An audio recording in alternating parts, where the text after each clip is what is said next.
ఖమ్మం జిల్లా పెనుబల్లి మండలం బయ్యన్నగూడెం గ్రామం వద్ద జాతీయ రహదారిపై టిప్పర్ లారీ బీభత్సం సృష్టించింది.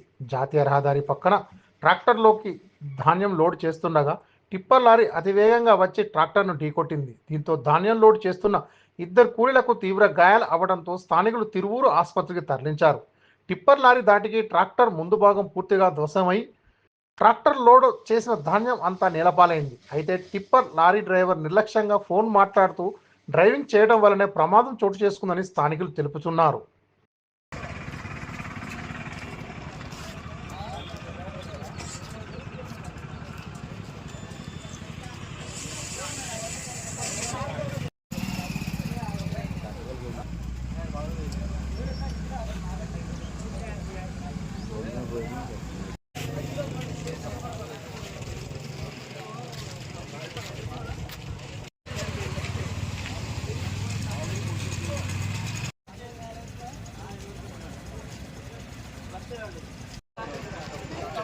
ఇగో అంత గాడి ముందు కనబడతలేదా